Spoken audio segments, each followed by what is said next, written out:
Hi, welcome to my new series of videos in which I'll try to transfer my vast knowledge of electronics to you, want it or not.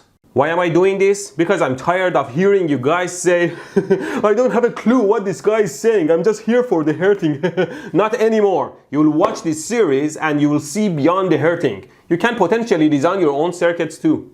So, let's start all the way from the beginning. This is my version of story of creation which I'll draw on a whiteboard. Although it would work better on a blackboard, but I'll just invert the colors. There. Let's go.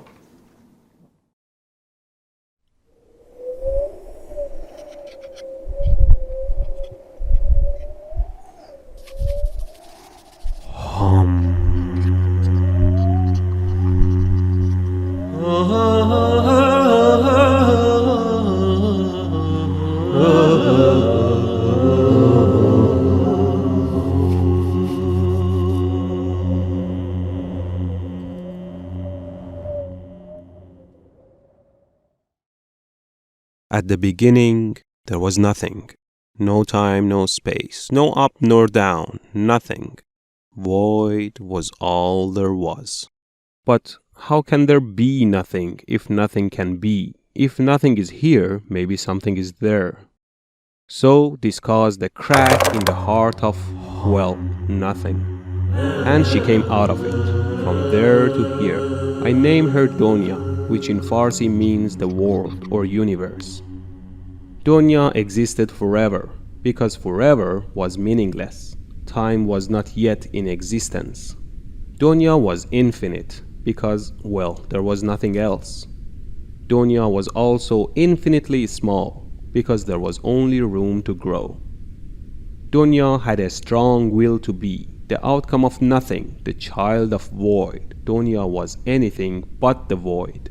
So she wished to be more. She was this smallest seed that started the greatest motion in universe. She set a universe into motion.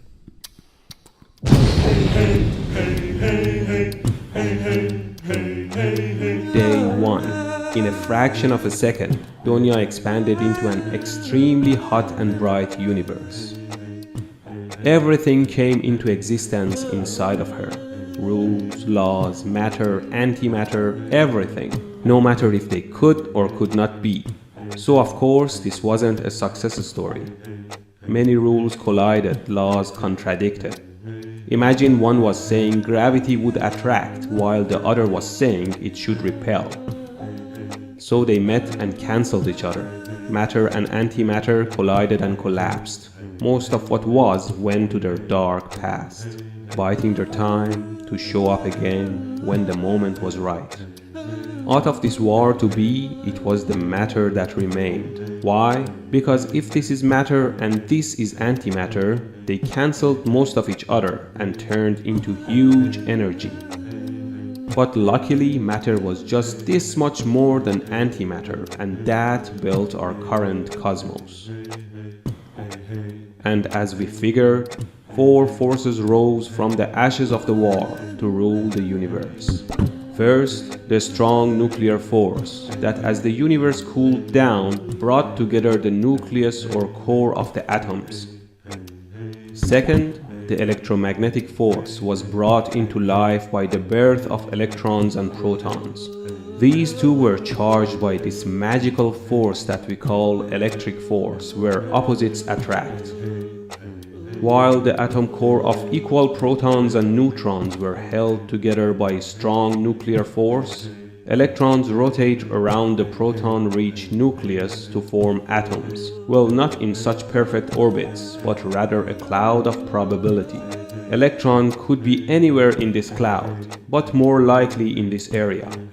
But why doesn't electron just drop on proton and stop moving, you say?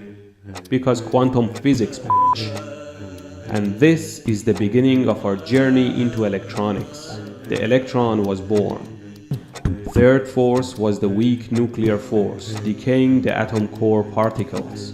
If particles were too big and unstable, they started breaking down, decaying and radiating all sorts of alpha, beta or gamma rays. And finally, the fourth was the force of gravity, which bonded all matter together in a revolving dance of planets and suns and black holes. Dunya expanded into an entire universe in just under a second. The first day of creation ended in merely a second. She was pleased. In just a second, she paved the path for everything else to exist. Black holes, galaxies, solar systems, Earth, life.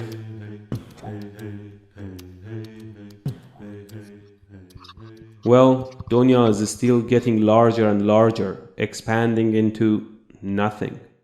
But how can you expand into nothing? That doesn't sound right.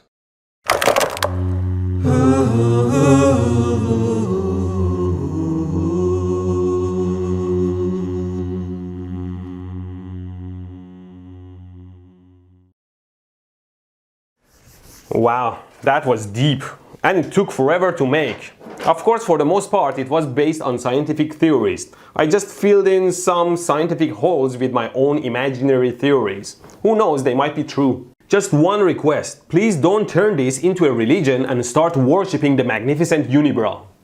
Although I prefer it over the flying spaghetti monster. Maybe I should start printing some stickers. Now, electronics can be quite complicated, like quantum physics. What happens at quantum physics level can be so strange and random that you can pretty much blame anything on it. Like when your girlfriend says, "You went to the store and bought everything except the one thing I asked you to buy? Why?"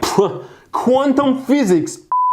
So personally, for me to deal with it is to keep a simple mind about it, and I think that mentality could be helpful to many of you trying to understand electronics. Of course, there are a lot of good people on the web that teach electronics in their own style, and every style helps a different mind. So if you like my style, subscribe, get this video to the front page by liking it, and look for the new episodes between my regular stuff. And I'll see you later!